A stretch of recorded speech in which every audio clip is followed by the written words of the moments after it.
How I annotate my books. Okay, so, hey girl, hey. Today I'm going to be talking about how I annotate my books. So, if you want an example of what a book looks like when I'm done with it, if I've annotated it, this is what it looks like. Look at all those tabs. There's a lot. So, this is going to be a little bit different than the average annotation kind of video because my annotations are, I guess, lazy is the way you can look at it. So this is for anybody who just wants to remember specific parts of their book. There's really no emotion behind it. I mean, there could be. We'll get to that. Hold on. So what does annotating mean to me?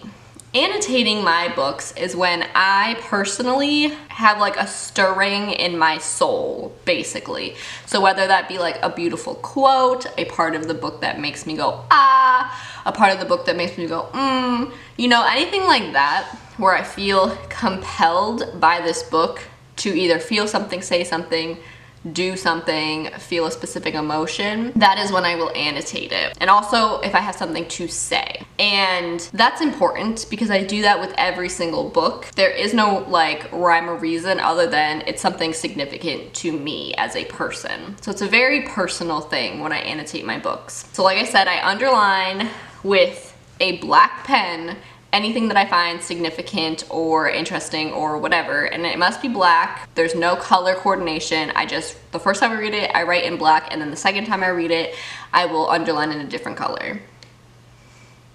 Yes. I also tab. Obviously, you can see I tab my books and the underlines. And I'm not picky. I literally will use whatever tabs I have. This I bought in like 5th grade for school, but I was running out of it, so I bought these ones off of Amazon, and it comes in like a baggie like this, full of like 10 of them, I think. There's like a million tabs in here. Some are like pointy on the end so that it points to a specific thing. And then some of them are just like flat like this, but there's like literally like a million. I just need a lot. Like, I don't care. It literally does not matter the brand to me. It doesn't matter anything. I will leave a link to these below. It's just off of Amazon. But it's like a good price for having like a bunch of them. So yeah, it doesn't matter the brand, the colors, none of it matters. And you'll see why. So basically, I underline anything that like stirs my soul. If it really stirs my soul and I know later on, if I go back to the book, I really want to remember these specific things, then I will tab it. If I like, basically like, it's more for like not when I reread it, but if I'm just like, oh my God, remember that book? Like, let me look through my favorite quotes and stuff. It's kind of like for that, just for flipping back purposes. So anything that I would want to flip back to and remember, I will tab. So any like significant like plot twists or anything like that, I will probably tab it. And there's no color coordination. I know some people like, this will mean that it made them happy, and this means it made them sad. And like, I get that, that's beautiful and amazing, but my OCD will not let that happen. I cannot go through one color more than the other. That'll freak me out. I paid for this. I'm gonna use them all equally. Like this one, this is my current read that I'm annotating. I just go in order from this, so I go pink, orange, yellow, green, blue, indigo, purple. Like, I just go in order as things happen. So pink was my first, orange, yellow. This means nothing. And like, let's say this ends on orange, the next book that I read will have to start on yellow. Like I need them to all disappear at the same rate. I can't be having a million indigos because nothing's making me scared. I don't know if that makes sense, but that is the truth. I just want it to be a rainbow.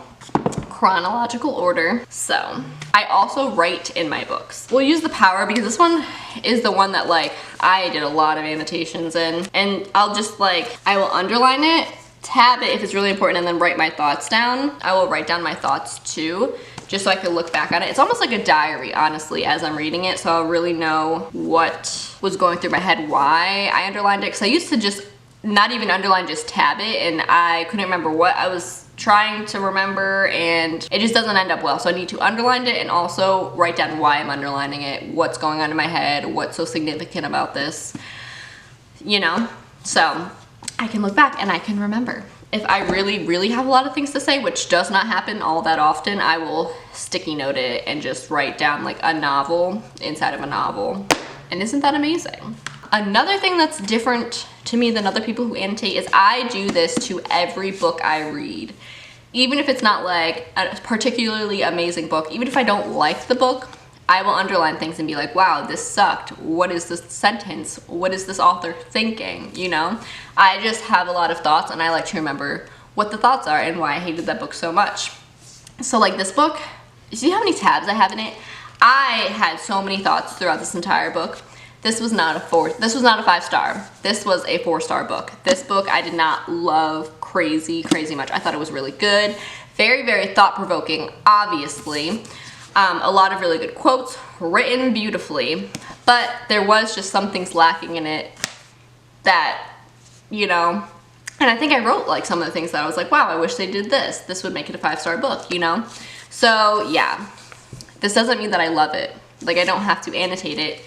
And like all these tabs does not mean that I loved it exponentially. It just means that I had a lot to say and a lot of things that I felt. Another reason why I tab, especially for like Harry Potter or whatever, because I have my Harry Potter books here because I just filmed a Harry Potter video, but I will tab, or at least I will underline. I don't always tab them, but I will tab a lot of informational things. So like, let's say it's someone's name and that person is this, this, and this. So that later on, if like I had like a break halfway through the book of like a couple weeks and I tried to go back and read it, I'd be like, who is this person?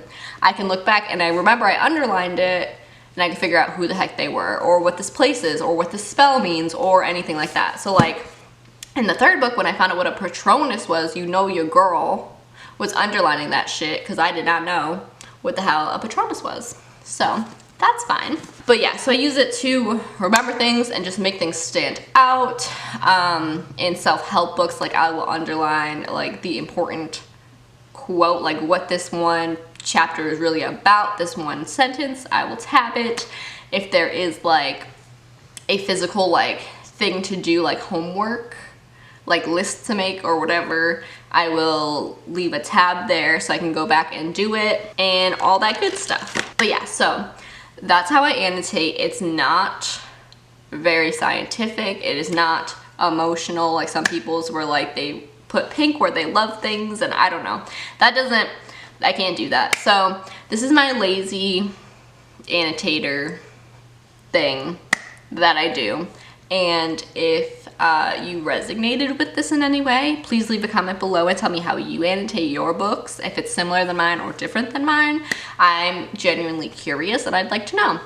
And if you would like to see my daily endeavors with reading, follow my Bookstagram page. It'll be linked below. If you want to purchase any of my bookmarks, my shop will be linked below. And yeah, have a great day. Thank you so much for watching.